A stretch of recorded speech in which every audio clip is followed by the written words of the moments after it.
میری آنکھوں کی ٹھنڈک نماز میں ہے۔ آخری وصیت یہ فرمائی، کہنے کا مقصد اس میں یہ متوجہ ہو جائے، بارہا میں یہ بات عرض کر چکا کہ آج امت نماز پر ہی نہیں، اتنا بڑا حکم فرمایا جس کی نماز نہیں اس کا دین میں کوئی حصہ نہیں، فرمایا جس کی نماز نہیں اس کا دین میں کوئی حصہ نہیں۔ آج مسلمان ہونے کے باوجود ہم نماز سے دور ہیں، اذان کی آواز سنتے ہیں، حی علی الصلاۃ حی علی الفلاح، لیکن ہمارا تاجر دکان بند نہیں کرتا، ہمارا ملازم اپنی ملازمت نہیں چھوڑتا، اور یہ تو بہت دور کی بات، گھر میں ہم سو رہے ہیں، ہم اپنی نیند قربان نہیں کر سکتے تھوڑی سی، اور نیند قربان کر کے مسجد میں آنے کو تیار نہیں، ہمارا جوان بازاروں اور گلیوں سے اٹھ کر مسجد میں آنے کو تیار نہیں۔ فرمایا آپ علیہ السلام آخری میں کہ دیکھو نماز کا اہتمام کرنا۔ پچھلے دنوں ایک ساتھی مجھے کہنے لگا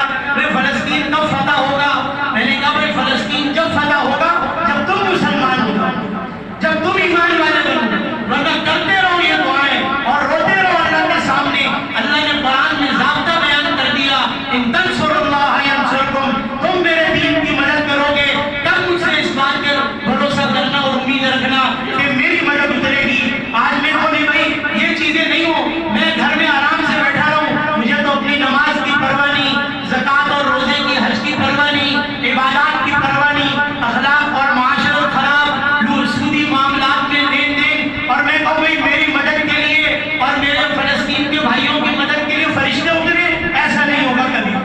فرمایا تم آؤ تو صحیح مسجد میں، تم اللہ کے گھر کو آباد تو کرو، یہ تو خود ان کا کہنا ہے یہودیوں کا۔ فرمایا جب تمہارے نمازی 50 سے 1% اوپر ہو جائیں گے تو ہمارا زوال شروع ہوگا اور تمہارا عروج شروع ہوگا، تم اپنی آنکھوں سے دیکھ لیں۔ اور اگر یہ نہیں ہوگا، ان کو بھی پتا ہے سارے کے سارے بولتے رہیں گے، یہ کچھ نہیں کرنے والے، اس کے ان کے اندر وہ ہمت ہی نہیں، ان کے اندر وہ غیرت ہی نہیں۔ یہ بات تھوڑی سی چلی کہ بھائی ان کی مصنوعات کی بائیکاٹ کرتے ہیں، تو لوگ آ گئے کہ بھائی یہ چیزوں کی کیا ضرورت ہے، یہاں تو کام کرنے والے ہمارے بھائی ہیں۔ بعض لوگوں نے یہ بھی کہا کہ بھائی یہ تو پیسے دے کر اس کمپنی کا، اس برانڈ کا نام خرید لیا گیا ہے،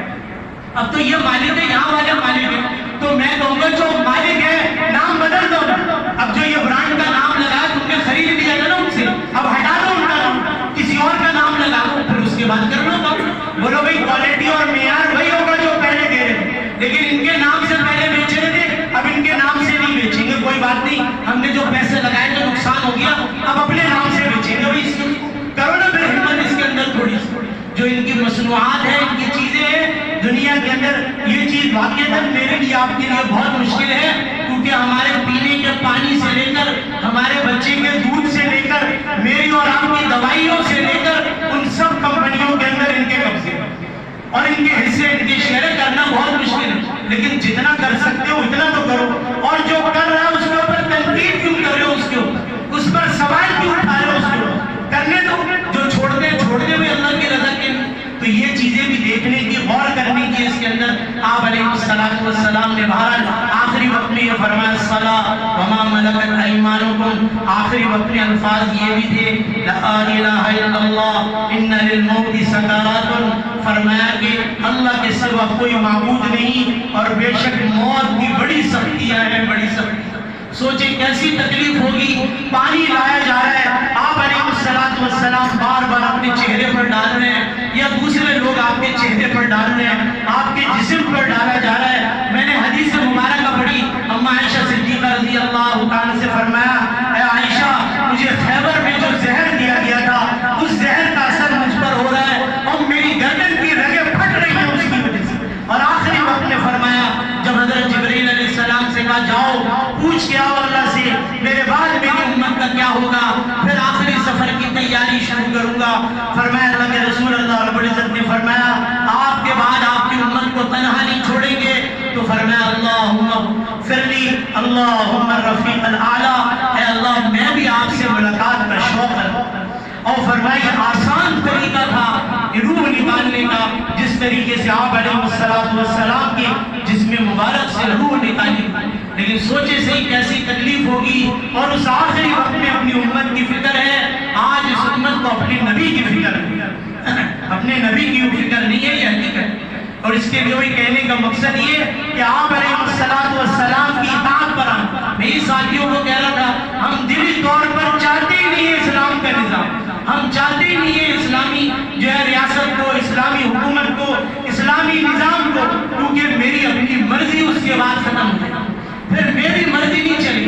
کلمہ پڑھنا مشرکین مکہ کے لیے مشکل نہیں تھا، لیکن پتا تھا اپنی مرضی چھوڑنی پڑے گی، اپنی چاہتیں قربان کرنی پڑے گی، اللہ کے حکم پر آنا پڑے گا، نبی کی اطاعت پر آنا پڑے گا۔ اگر میں نے یہ چیز کو مان لیا، پھر تجارت میری مرضی کی نہیں ہوگی، پھر معاشرت میری مرضی کی نہیں ہوگی، اور ہم اس کو دلی طور پر چاہتے تھے۔ اگر چاہتے ہوتے تو ہم خود شوق سے آتے نماز کے لیے، ہم خود سود کو چھوڑتے، ہم خود اپنے کاروبار ملازمت کو چھوڑتے اور نماز کا اہتمام کرتے۔ یہ دین کے بنیادی احکامات آج مسلمان اس کو بھی پورا کرنے کو تیار ہیں۔ یہ چیز اس لیے سمجھنے کی ہے اس موقع کے اعتبار سے،